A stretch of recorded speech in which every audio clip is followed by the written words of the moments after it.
Salut, moi c'est Rémi de la chaîne Fitness Muscu, et aujourd'hui je vais faire l'inverse de ce que je fais d'habitude, c'est-à-dire que je vais prendre un short qui a bien marché, et je vais essayer de vous expliquer pourquoi. Et le short que j'ai choisi, c'en est un qui est apparu sur mon feed, et franchement pour moi c'est un des meilleurs shorts que j'ai jamais vu. Et je pense que cette vidéo dans les prochains mois va passer de 2 à probablement entre 5 et 10 millions de vues.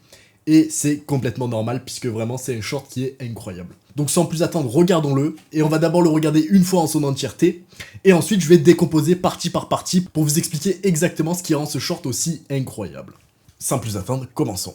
On s'en va maintenant. Ça, c'était le jour où on a failli mourir en Arabie Saoudite pour un phénomène extrêmement rare et dangereux qu'on a pris à la rigolade. Si cela t'arrive, ne fais surtout pas la même chose que nous.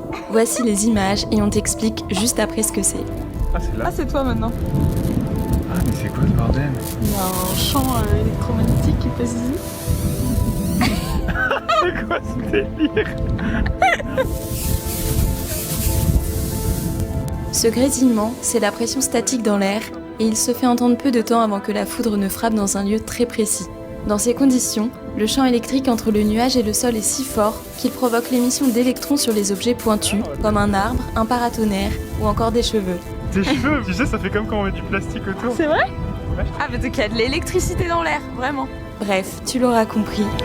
Fuyez, pauvre fou! Ouais. On se casse. Alors, qu'est-ce qui rend ce short si bien? Eh bien, comme on va voir, en fait, toutes les parties de la vidéo sont parfaitement maîtrisées. Mais la partie qui pour moi est vraiment le plus incroyable, ça va être l'intro. Et vous allez voir, il y a beaucoup de choses qui ont été faites et c'est très intéressant. On s'en va maintenant. Ça, c'était le jour où on a failli mourir en Arabie Saoudite pour un phénomène extrêmement rare et dangereux. Donc là, l'accroche, je sais pas si vous avez vu, elle a été faite en deux parties. La première, c'est une partie en direct où elle dit on s'en va. Donc ça rajoute de la pression à l'événement. Et ensuite, elle va surenchérir sur cette pression en disant ça c'est le jour où on a failli mourir. Et cette idée que tu peux mourir, ça va encore plus ajouter de la gravité au moment. Et c'est d'ailleurs une technique qui est très souvent utilisée dans les films d'action par exemple, où si le héros se trompe ne serait-ce un tout petit peu, eh bien il meurt. Et du coup ça rend en fait chaque choix, chaque petit mouvement du héros beaucoup plus impactant que s'il y avait aucun risque par exemple, et que s'il se trompait et il mourait pas, vu qu'il n'y a pas de risque, ça rend la récompense moins intéressante. Ensuite ce qui est très bien, c'est qu'elle dit non seulement que c'est un événement très dangereux qui peut causer la mort, mais elle dit que c'est un événement aussi extrêmement rare. Et du coup dans notre cerveau, vu que c'est très rare, on se dit que si on swipe, eh bien on va le rater. Et du coup ça crée cette urgence à regarder ce short, et ça c'est vraiment excellent. Mais pour moi, ce qui est encore mieux, c'est ce qui arrive juste après, qui va vraiment terminer cette accroche en toute beauté, et vous allez voir. Qu'on a pris à la rigolade. Si cela t'arrive, ne fais surtout pas la même chose que nous.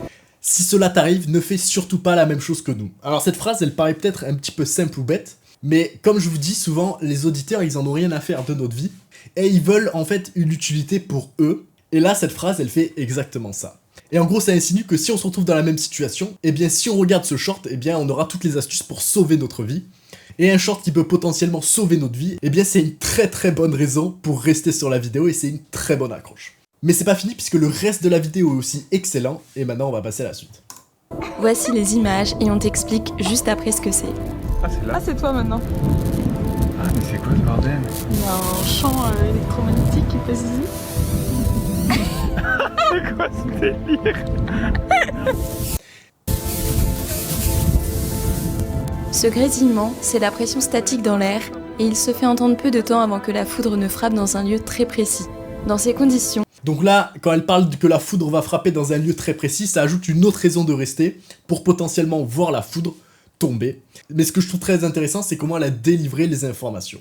Alors typiquement, je sais pas si vous vous souvenez dans les cours de maths ou de physique, etc. On commence souvent par la théorie, et ensuite on voit ce qui se passe en pratique. Mais là, ce qu'elle a fait justement, c'est l'inverse, où on a commencé par voir les images en pratique, avant de passer sur le côté explication. Et du coup, en voyant ces images en pratique, mais en n'ayant aucune des informations, ça nous donne encore plus envie de comprendre ce qui se passe. Et du coup, quand les informations arrivent, on sera d'autant plus attentif. Et ça, c'est vraiment puissant. le champ électrique entre le nuage et le sol est si fort Et du qu'il coup, ça, c'est provoque les l'émission explications. d'électrons sur les objets pointus, comme un arbre, un paratonnerre ou encore des cheveux. Tes cheveux, tu sais. Et là, ce qui est aussi intéressant, c'est que, encore une fois, pour casser le rythme et garder, on va dire, la partie informative très aérée, eh bien, elle va enchaîner entre la partie voice-over et la partie en pratique, où on voit ce qui se raconte en direct. Et ça, du coup, ça casse le rythme, et du coup, ça va en gros augmenter le watch time. Ça fait comme quand on met du plastique autour. C'est vrai? Ouais. Ah, mais donc il y a de l'électricité. Et en plus, ce qui est bien, c'est qu'en fait, il y a beaucoup d'émotions aussi dans leurs paroles. Ça se voit qu'ils sont très investis, qu'ils sont waouh, qu'est-ce qui se passe, etc. Et ça se ressent en tant qu'auditeur. Et l'énergie, elle devient un peu, on va dire, contagieuse. Et quand j'ai regardé ce short, j'étais vraiment investi dans l'histoire et c'est pas pour rien. Électricité dans l'air, vraiment. Bref, tu l'auras compris. Fuyez, pauvre fou! Et là, pour la conclusion, je sais pas si vous avez vu, elle a augmenté la musique avant de passer sur l'extrait. Ceci dit, personnellement, je pense qu'une fin plus impactante serait aussi été d'augmenter la musique comme elle a fait. Mais au lieu de mettre un extrait du film, j'aurais bien aimé, par exemple, voir le tonnerre tomber sur l'endroit où ils étaient. Je pense que ça aurait été un petit peu mieux. Mais là, on est vraiment dans le détail et le short reste quand même incroyable. Ouais. Et là, je sais pas si vous avez vu, elle a enlevé la musique de fond. Et ça crée, on va dire, beaucoup plus de proximité entre nous et les personnes. Et on va dire, ça rend la situation beaucoup plus réelle et le risque, on le ressent beaucoup plus en tant qu'auditeur. Et ce short, pour moi, il est vraiment magnifique. C'est pas pour rien que c'est la vidéo la plus vue de leur chaîne, pour moi. Et ça m'étonnerait pas si dans les prochains mois, elle augmente entre 5 et 10 millions de vues très facilement. Donc bravo, Len and Jerry, là vous avez vraiment géré ça parfaitement.